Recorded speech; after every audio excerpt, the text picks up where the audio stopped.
I woke to the kind of silence that doesn't feel like morning silence, but something heavier, something waiting, something that presses against the walls, like it wants to seep into your lungs and stay there. And for a long moment I just lay, still staring at the ceiling, feeling that strange pull in my chest, the one I'd been ignoring for months, pretending it was nothing, pretending I was fine, pretending the world hadn't begun shifting under me little by little until even the air in my own house felt unfamiliar, and I sat up slowly, the ache in my body, louder than usual, as if it wanted to warn me before the day even began, and I didn't know why I felt that way. Not yet, not fully, but something deep in me whispered that today would carve itself into me one way or another, and as I shuffled toward the kitchen, the hallway lights flickered the way old lights do when they're tired, and I couldn't shake the sense that everything around me had grown tired of holding itself together, tired the way people get, tired when they've spent too long pretending they don't feel pain. And the kettle hissed its soft rising hiss, filling the kitchen with steam. But even that small comfort did nothing to settle me, and when I glanced at the clock, time felt wrong, too fast, too slow, disconnected, like it didn't want to belong to today, and I stood there gripping the counter, waiting for the dizziness to pass, but it didn't. Not fully, it just softened around the edges, making everything tilt in a way that made breathing feel like a chore. And as I tried to steady myself, the room pulsed with a faint ringing in my ears, and I knew the signs. I knew what they meant. I'd been ignoring them for weeks, pretending the sharp burning under my ribs wasn't real, pretending the tightness creeping up my neck was nothing, pretending the shortness of breath was just age. But when your own body starts speaking louder than your thoughts, you eventually have to listen, and I reached for my phone with trembling fingers, intending to call someone, anyone. But the names blurred on the screen, sliding out of focus until it felt like I was staring at strangers, and my hand slipped a little, knocking the phone against the counter, and I felt a wave of heat rush through me, so fast it made my knees weaken, and the world dimmed around the edges like a picture fading at the corners, and I braced myself on the table, trying to force air back into my lungs. But the air felt thick, sticky, heavy, and a sudden sharp pain tore through my chest. Not a warning, not a whisper, but a tearing that made every muscle lock, and for a second I thought maybe I could push through it, maybe I could sit down, maybe I could breathe past it, maybe I could hold on long, enough for help to come. But the pain spread too fast, rushing down my arm, tightening around the left side of my body, until my vision splintered, and I gasped.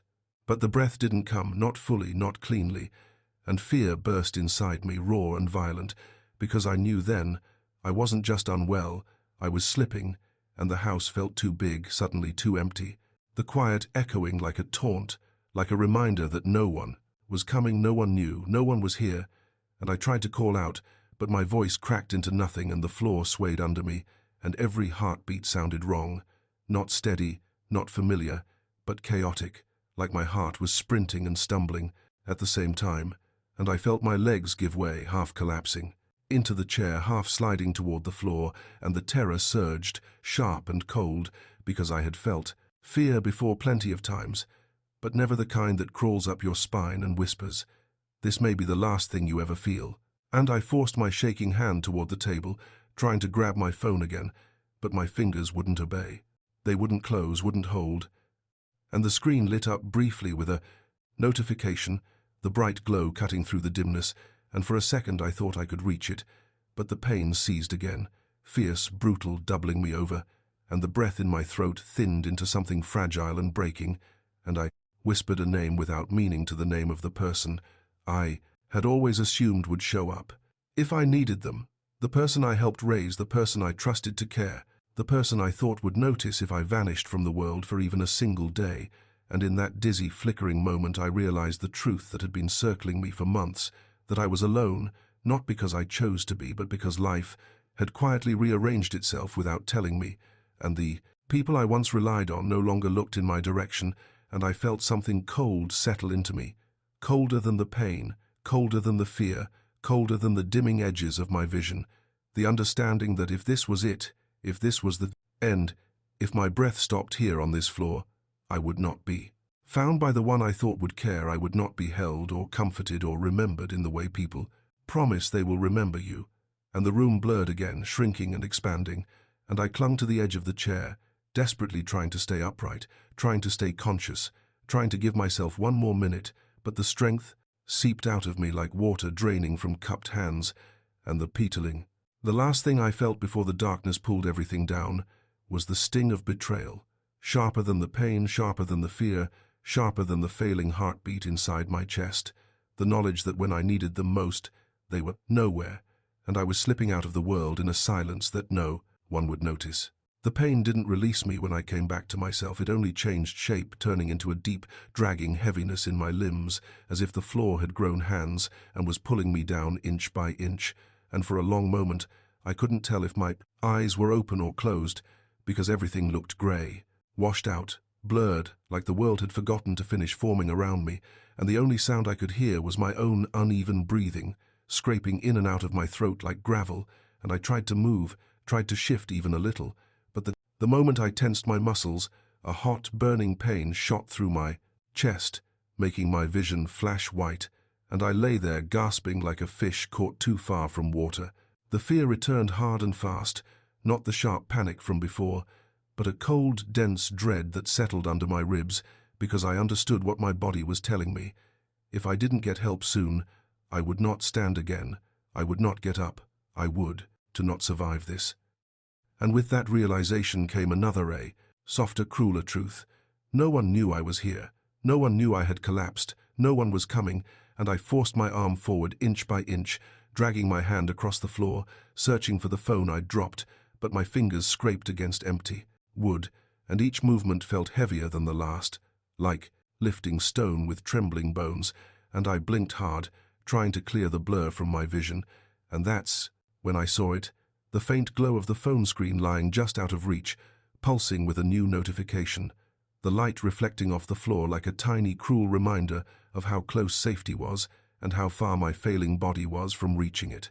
And I pushed again, teeth clenched, breath hissing through my teeth, but the pain tore through me so sharply I had to freeze, letting my hand fall uselessly against the floorboards, and I listened to my heartbeat, stumbling inside my chest, uneven, too fast, then too slow, then fast again like it was trying to sprint and collapse at the same time, and each wrong beat sent a wave of dizziness crashing through me until the ceiling wavered like water and the phone buzzed again and again, each vibration slicing through the silence like a taunt.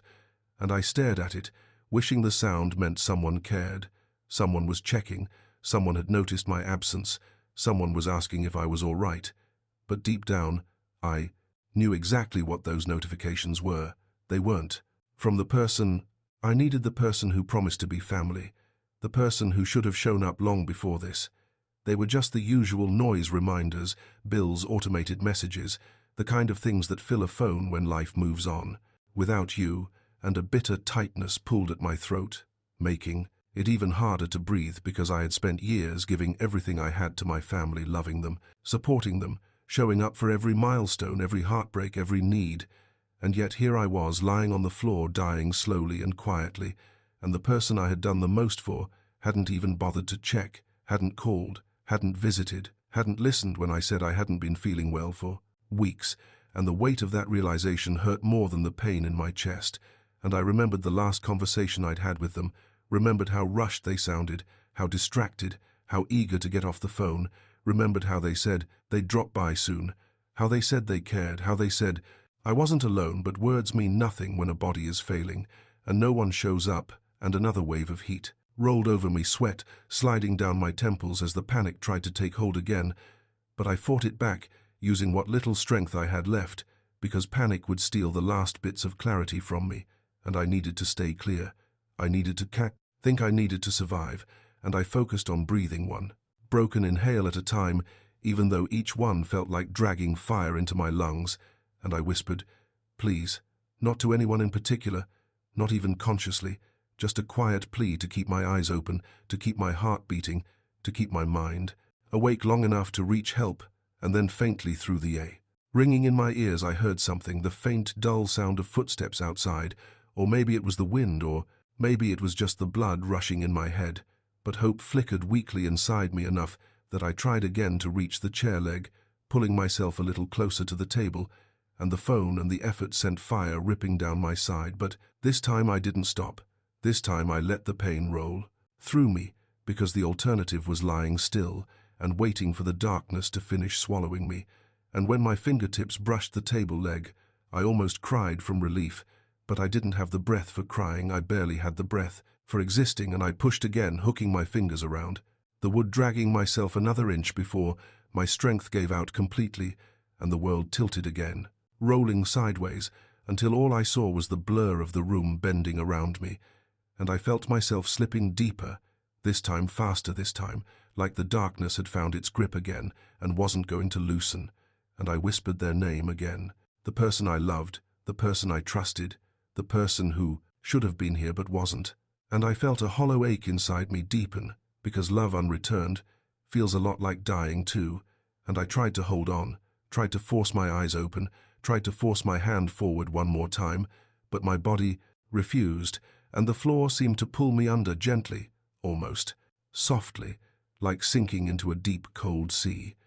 And the last thing I heard before everything went quiet was the buzz of another notification, lighting up the room, a bright, indifferent glow, cutting through the dark, just long enough for me to understand, with brutal clarity, they still hadn't come.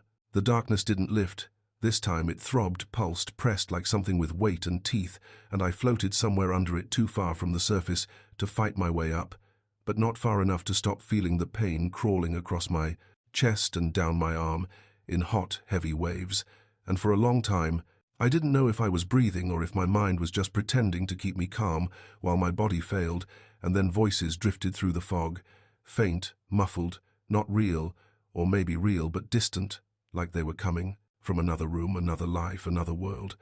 And I tried to move my fingers, tried to let them know I was there, but my hand felt like stone, and the cold creeping up my arm made everything feel farther and farther away, and the world flickered in and out like a faulty bulb, sometimes white, sometimes black, sometimes a spinning blur of ceiling and floor, and then suddenly harsh brightness tore across my vision, and I jolted inside my own mind, unable to move, unable to speak, as hands grabbed me, lifted me, voices sharpened around me, words couldn't grasp except for a few that cut like broken glass. Heart attack, unresponsive, possible arrest, stay with us.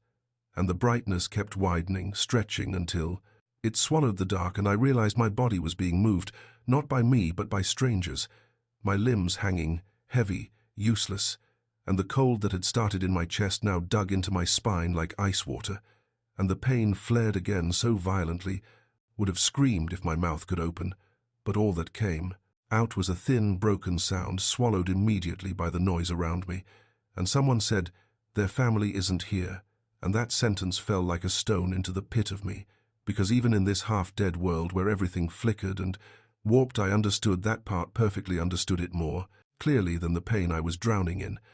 And as they lifted me onto something hard, something that vibrated with motion, the world tilted sideways, and I felt the edges of myself sliding toward the dark again, and then a voice above me, sharper, louder, more urgent.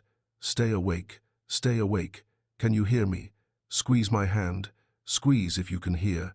Me, and I tried, God, I tried, because some part of me still believed that if I could just respond, if I could just squeeze, someone would tell my grandson, someone would call him, someone would let him know I hadn't left the world yet. But my fingers refused to move, and the voice kept calling to me, drifting in and out like waves slamming against a sinking boat. And just before everything blinked to black again, I saw a blur of lights above me, cold, white lights, sliding along the ceiling, fast, too bright. And then a door slammed open, and air rushed over my face, cold, metallic, smelling like antiseptic, and urgency, and more voices erupted around me, commanding, overlapping, moving in sharp lines of sound. "Get the crash cart. Now clear a line. Blood pressure. Dropping, we're losing him. Focus. Stay with us, sir. Please stay with us." And the words hit me like distant echoes, because another wave of pain seized my chest, twisting so hard I thought my ribs would split, and my vision shattered into sparks of white, blue, black, and as I fell into that swirling void, another thought stabbed through me, sharper than every physical pain. Where is he? Why isn't he here? Why hasn't he come? Why doesn't he know I'm slipping away? and the memory of the last time I saw him rose sudden and brutal, the way he brushed me off, distracted eyes on his phone saying he was busy, saying he'd come later, saying he had plans, saying she needed him more than I did, and that memory hollowed me out until breathing felt even harder, and the darkness pulled me under again. But this time, I felt something different. Hands pounding against my chest, forcing air into my lungs, dragging me back whether I wanted to return or not, and the world exploded into brightness again, my body jerking as electricity tore through me and someone shouted, "We've got a rhythm, weak but present, keep going, keep him awake, talk to him," and a hand gripped mine, squeezing hard, warm, solid human, pulling me out of the cold, and a voice spoke close to my ear softer than the others. "Sir, you're not alone. Okay, stay with me, don't drift off. You hear me? Don't go." And, for a moment the fog thinned, just enough for me to see the outline of a face above me, blurry but steady, and I wanted to ask them if they could call him, if they could reach him, if they could tell him I wasn't gone yet. But the words stayed trapped behind my teeth, and all that escaped was a faint rasp that didn't sound like a voice at all, and the room spun. Again, monitors beeping, people shouting, the air sharp with urgency, and even as consciousness slipped again, I heard someone say, "He's stabilizing, keep monitoring, don't let him crash," and I fell back into the dark one more time, but this darkness felt different, not empty, not final, more like a deep fog where something kept tugging me forward, pulling me toward the surface, because I wasn't done. Because something in me refused to leave without knowing whether he would ever care, whether he would ever show up, whether he would ever understand how close he came to losing me, without even noticing. And in that drifting half-existence I clung to, that last thin thread of wanting to see him again, not to say goodbye, but to ask him why he didn't come, and whether I still meant anything to him at all. The world returned in pieces this time, not all at once, but in jagged slivers of color, sound, pain, each fragment cutting through the fog, until I was aware once more of my own heartbeat, stuttering against the machines that kept insisting I stay alive. And when I finally opened my eyes, everything above me looked too white, too bright, too sharp, the ceiling lights burning through the haze, and for a moment I wasn't sure if I was awake or floating somewhere between life and whatever waits beyond it, and my body felt heavy, restrained, held down, not by straps but by exhaustion so deep it pooled in my bones like cement, and the air tasted of metal and antiseptic, thick enough to sting my throat, and I tried to shift.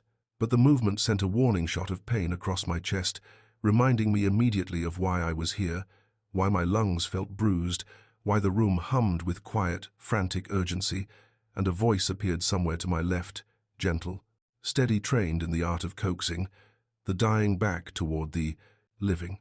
And they told me I was safe. They told me I was in the hospital. They told me I had made it through the worst part, and I wanted to believe them, wanted to let that reassurance settle. But the fear clung tighter than the blankets over me, because survival didn't feel like victory. Survival felt like waking up inside the wreckage of my own body, with the realization that no one I loved had been here through any of it. And I blinked slowly, letting the blur settle into shapes, nurses, moving monitors, beeping shadows, shifting across the curtain. And above all of it, a hollow ache spread through me, not from the heart attack, not from the paddles, not from the tubes, but from the empty chair beside my bed, the one no one had bothered to fill. And the nurse asked if I had family. They asked gently, the way people do when they already suspect the answer, and I swallowed the dryness in my throat, trying to form words that felt too heavy to speak, and I said yes because it was true. I did have family, a grandson, who once ran through my house laughing, a boy who used to cling to my sleeve, a young man I watched grow and fall in love and make promises about being there, about caring, about never leaving me behind. And the nurse asked if I wanted them to call him, and something inside me twisted tightly, painfully, because the truth was simple and brutal. He should have been here already. He should have come, running. When he heard I collapsed, he should have stood outside the emergency doors, demanding answers. He should have waited through the night, terrified to lose me. But he hadn't showed up. He hadn't called. He hadn't asked. And the nurse was looking at me with that soft pity that I used to think only belonged to other people, not me, not my family, not my life. And I forced a nod, because hope is a cruel reflex, one that lives even in people who should have outgrown it.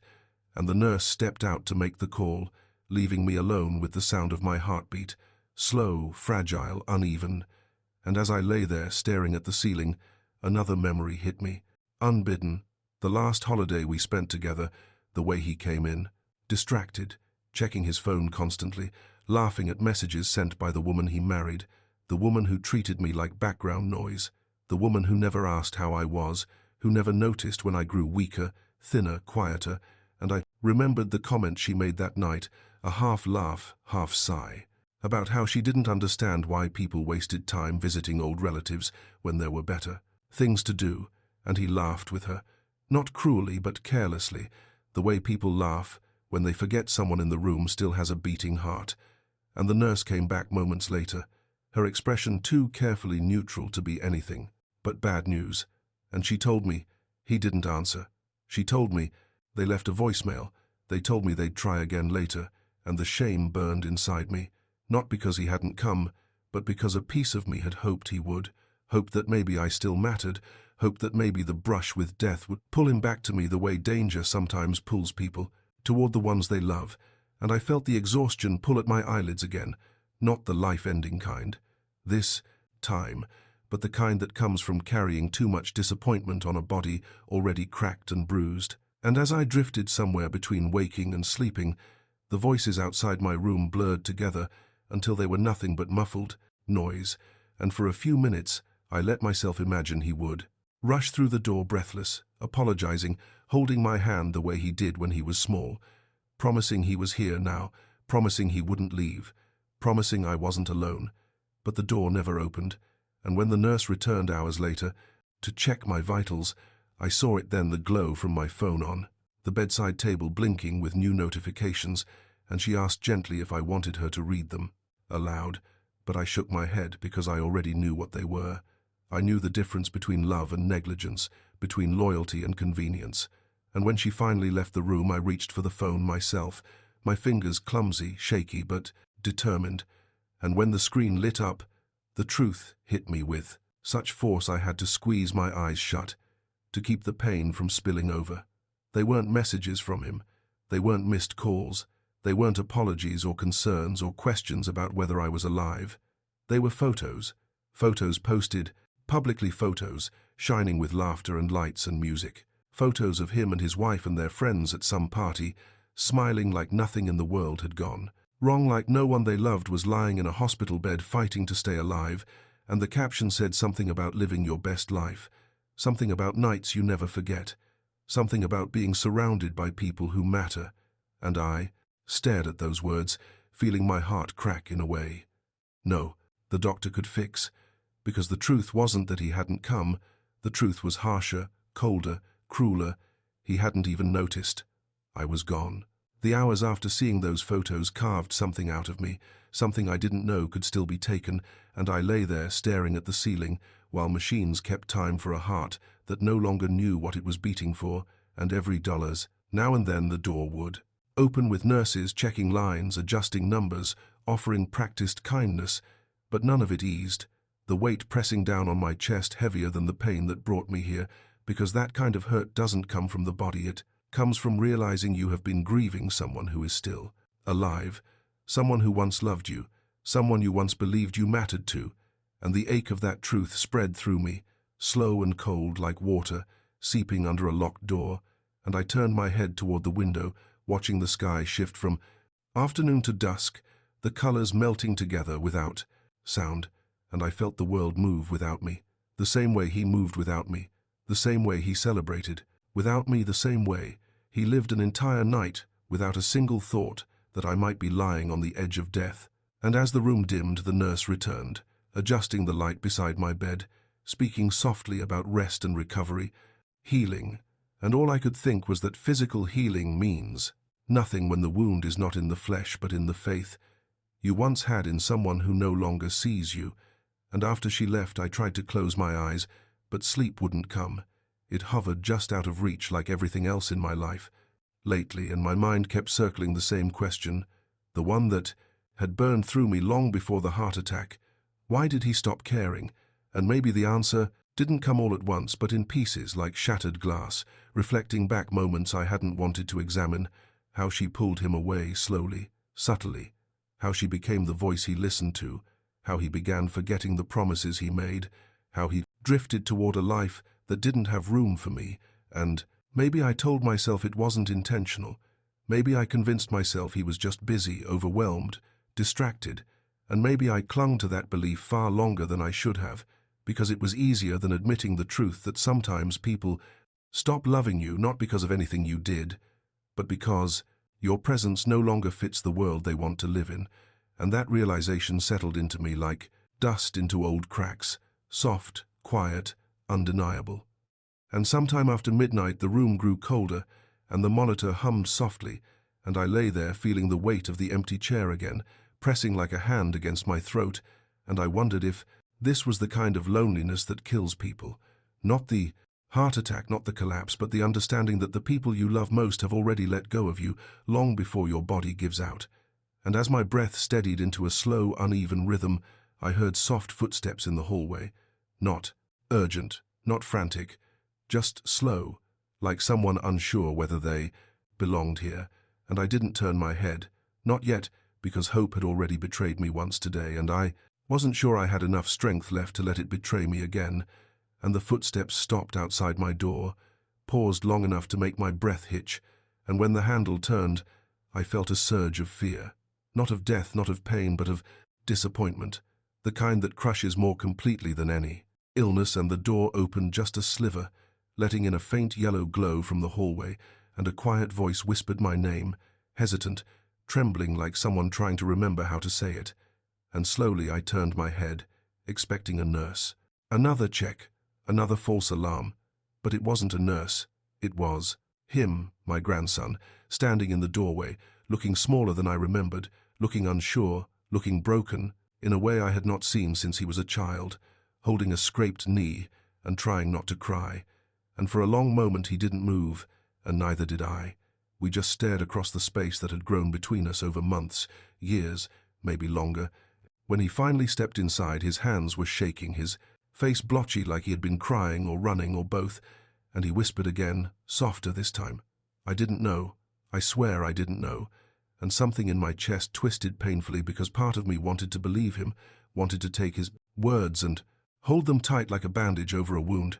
But another part of me knew he had chosen not to know, chosen not to look, chosen not to listen, chosen not to care, until the weight of guilt or obligation dragged him here, and he moved closer, eyes shining with a sorrow that looked real, maybe too real, and he said he saw the voicemail, saw the missed calls, saw the messages from the hospital hours too late, and when he finally reached my bedside, he took my hand, hesitantly, like he was afraid it would break in his, and for a moment, neither of us spoke, and then he whispered words that cracked something deep in me. I should have been here.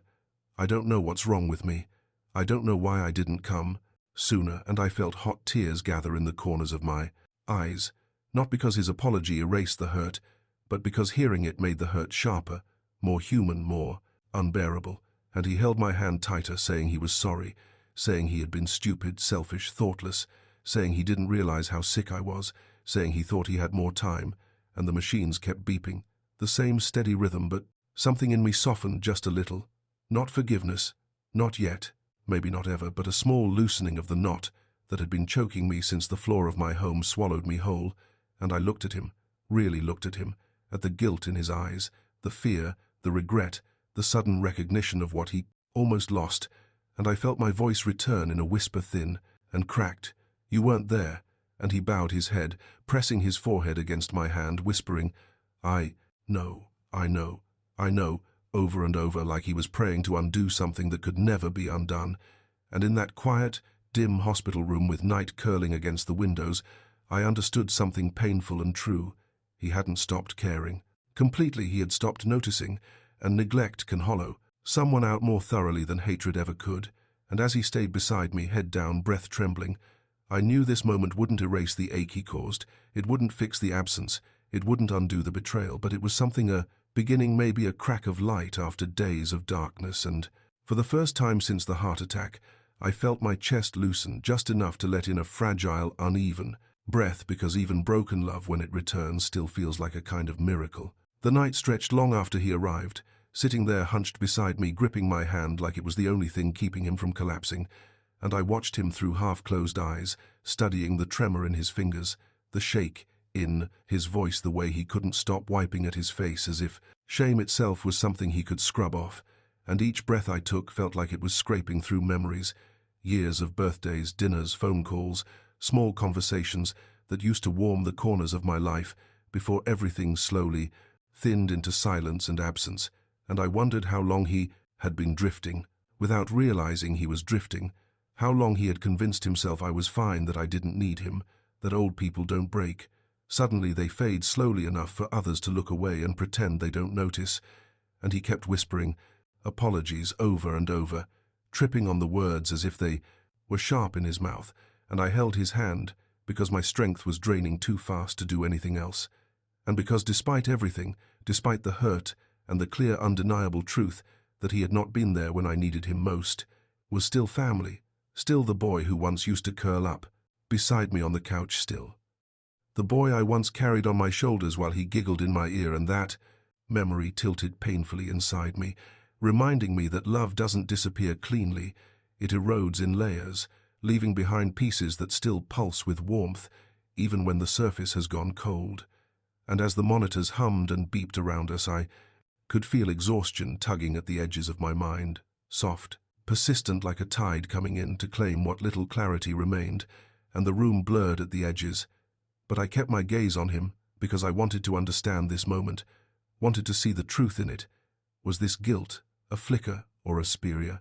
Beginning, was this remorse, temporary, or the first real sign that something inside him had cracked open enough to let light in, and he leaned closer as if trying to shield me from the dimness settling over my vision, and he whispered that she had talked him into going out that night, told him I was exaggerating, told him I always made small things sound urgent, told him I would be fine, told him he deserved to have fun, told him people his age shouldn't be chained to elderly responsibilities.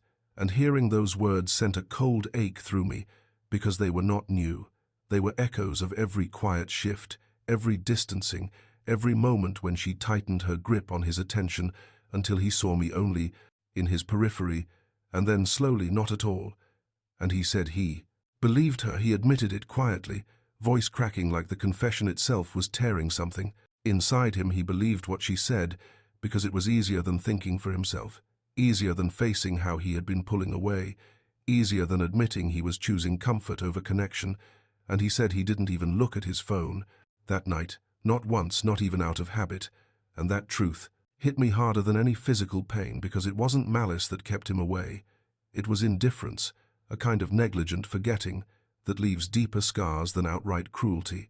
And he kept talking, voice shaking, telling me how he saw the missed calls hours later, after the party, after the drinks, after the laughter, after the photos were already posted for the world to see. And he said the moment he listened to the voicemail from the hospital, he felt something tear inside him, something sharp and punishing, that told him he had failed me in a way he could never undo. And I felt his grip on my hand tremble again as a quiet sob escaped him, and he whispered, "I thought I had more time," and that the sentence sank deep into the quiet between us, because it was the truth people cling to. Until they learn the hard way, that time doesn't wait for anyone. It stops without warning. It ends without politely announcing its departure. And I felt a strange swell inside my chest, part ache, part softness, because even though he was late, even though he wasn't there, even though he had chosen a world that did not include me, he had come now. And that meant something, maybe not everything, maybe not enough to erase the void he had left, but something small and raw and real. And he kept asking me to say something, anything, and it took all the strength I had left to turn my head slightly to him and whisper, "Weren't there?" And the way his face broke at those words nearly undid me. The way he pressed both hands to his face, like he was trying to hold his own guilt in place. The way he whispered, I know, I know, I know," like the words were knives. He kept turning on himself, and I felt tears burn at the corners of my eyes, because I wasn't angry, not the way he thought I was. I was heartbroken in a quieter, deeper way. The kind of heartbreak that comes when you realize love is not symmetrical. When you realize the care you poured into someone did not return in the moment you needed it. When you realize even the people you raise can become strangers without meaning too. And after a long time, he lowered his hands, eyes, swollen voice, barely steady, saying he wanted to do better, that he wanted to show up, that he wanted to make things right, even if it took years, even if forgiveness didn't come quickly, even if I never trusted him the same way again. And I listened because I wanted to believe him, wanted to believe this. The moment would stay with him, longer than guilt normally stays with people. Wanted to believe he understood the cost of his absence, wanted to believe something in him had shifted permanently, and I squeezed his hand weakly, the gesture subtle, small, but real, and his breath stuttered with something like relief, and he lowered his head to the edge of the bed, resting it there like he used to do when he was a child, exhausted after crying, and I felt the warmth of him beside me, the weight of his remorse, the quiet promise trembling in his breath, and I realized something that dulled the sharpness of my hurt. Just a little, he came not because she wanted him to, not because it looked good, not because anyone pressured him. He came because deep down, under all the noise and neglect and distraction, I still mattered to him, maybe not the way I wanted, maybe not consistently, maybe not loudly, but enough to break him open when he thought he lost me. And as the night thinned into early morning and exhaustion pulled at my eyes again, I felt his hand, still wrapped around mine, steady, now warm, apologetic, and I let myself breathe a little deeper, because even though the wound remained, even though trust would take time, even though the pain of his absence would echo for years, there was something fragile and hopeful settling into the cracks of that hurt, the knowing that he finally understood what his absence cost, and the flicker of hope that maybe, just maybe, he wouldn't let me slip into silence again.